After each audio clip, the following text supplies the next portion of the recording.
عورت امیر آدمی نہیں چاہتی، خوبصورت یا ایک شاعر بھی نہیں، وہ ایک ایسا آدمی چاہتی ہے جو اس کی آنکھوں میں پڑ سکے، اس کا ہاتھ اپنے سینے پر رکھ کر یہ کہے کہ یہ گھر تمہارا ہے۔ جب کسی عورت کو اپنے لیے مخلص پالو تو یہ حق ہے تمہارا کہ دنیا کی باقی تمام عورتوں کے لیے اندھے ہو جاؤ۔ عورت کبھی شک نہیں کرتی مگر وہ پوچھتی رہتی ہے، وہ ڈرتی ہے دوسری عورت کی شراکت سے، وہ محبت پوری چاہتی ہے اور اسے مکمل مرد چاہیے ہوتا ہے، ہمیشہ اور زندگی بھر کے لیے۔ عورت ناز سے گوندی گئی ہے اور ناز کی حقدار ہے، روٹھنا عورت کا حق ہے اور منانا مرد کا فرض ہے، اور محبت کے قرض ایسے ہی لوٹائے جاتے ہیں۔ جو عورت آپ کے لیے رو پڑے بس وہ محبت کی انتہا ہے، اس سے زیادہ آپ کو کوئی نہیں چاہ سکتا۔ مرد کی طرف سے عورت کو دیے جانے والا سب سے خوبصورت تحفہ عزت ہے۔ جو مرد کسی عورت سے سچی محبت کرتا ہے وہ اسے کسی دوسرے مرد کے لیے کبھی نہیں چھوڑ سکتا۔ عورت کو محبت ہونے میں بہت دیر لگتی ہے، پتہ ہے کیوں؟ کیونکہ وہ وفا کو پہلے اور محبت کو بعد میں رکھتی ہے، اور وفا کرنا محبت کرنے سے ذرا مشکل ہوتا ہے۔ عورت کی محبت کا کوئی ثانی نہیں، مرد کی خوشی کے لیے اپنی خواہشات اور عادات بھی مرد کی پسند کے مطابق کر لیتی ہے۔ اگر مرد میں عورت سے زیادہ برداشت ہوتی تو اللہ پاک عورت پر بھی جائز کر دیتا 4 شادیاں۔ عورت کے اندر ہر مرد کے ساتھ رہنے کی چاہت نہیں ہوتی، اور جس کے ساتھ رہنے کی چاہت ہو پھر عورت کسی اور کا سایہ بھی خود پہ برداشت نہیں کرتی۔ عورت کو نئے رشتے سے عزت ملے تو وہ گہری محبت کو بھی قربان کر سکتی ہے۔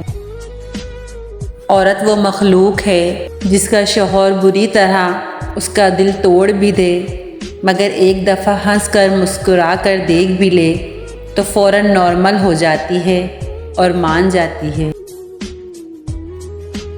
آپ کے ہی ہاتھوں ٹوٹی ہوئی عورت اگر آپ کے لیے دوبارہ دل کا دروازہ کھول دے تو یقین مانیے اس سے بہادر شخص آپ کو اس دنیا میں کوئی مل ہی نہیں سکتا۔ دنیا میں عورت کو سب سے زیادہ عزت قرآن پاک نے دی ہے۔ عورت کو عزت دینا اسے خوبصورت کہنے سے زیادہ بہتر ہے۔ عورت کو کبھی کم نہ سمجھو، مرد کی اونچی آواز اسے ڈرا دھمکا سکتی ہے لیکن عورت کی خاموشی مرد کی بنیادیں تک ہلا سکتی ہے۔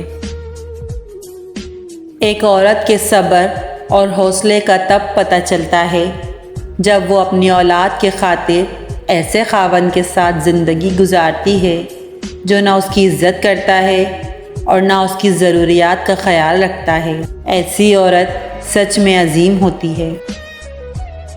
عورت کی عزت وہی مرد کر سکتا ہے جس کی تربیت اچھی ہو۔ مخلص عورت توجہ کی محتاج ہوتی ہے۔ ایک مخلص عورت نہ تو مرد کی امیری سے متاثر ہوتی ہے اور نہ ہی غریبی سے، وہ تو اس بات سے متاثر ہوتی ہے کہ مرد اسے کتنی عزت دیتا ہے۔ ایک عورت کی سب سے بڑی غلطی یہ ہوتی ہے کہ وہ کتنے ہی سال ضائع کر دیتی ہے کہ شاید بندہ بدل جائے۔ زیادہ تر لوگ یہ سمجھتے ہیں کہ عورت یہ سننا چاہتی ہے کہ وہ بہت خوبصورت ہے، جبکہ اصل میں وہ یہ سننا چاہتی ہے کہ میں تمہارے ساتھ ہوں، ہمیشہ رہوں گا، تمہیں کبھی اکیلا نہیں چھوڑ سکتا، ہم دونوں ہر ایک مشکل کا سامنا مل کر لیں گے۔ ایک لڑکی جب آپ کو نخرے دکھاتی ہے تو اس کو مان ہوتا ہے کہ آپ اس کے نخرے اٹھاؤ گے، لیکن جب آپ اس کو وہ سب نہیں دیتے، وہ بکھر جاتی ہے، خاموش رہنے لگتی ہے۔ عورت کی عزت کرو کیونکہ قرآن نے خود عورت کو اپنی پسند اور ناپسند ظاہر کرنے کا پورا حق دیا ہے۔ حضرت علی نے فرمایا کہ جب کوئی عورت تمہارے سامنے رو پڑے تو تمہاری مردانگی کا تقاضا یہ ہے کہ تم اس بات کو وہیں ختم کر دو۔ یہ سب ایک مرد کے ہاتھوں میں ہوتا ہے کہ وہ جتنا چاہے عورت کو خوبصورت بنا سکتا ہے، کیونکہ مرد جتنے حسین طریقے سے اسے دیکھے گا، اسے بولے گا، اسے سنے گا، عورت اتنی ہی زیادہ حسین ہوتی چلی جائے گی۔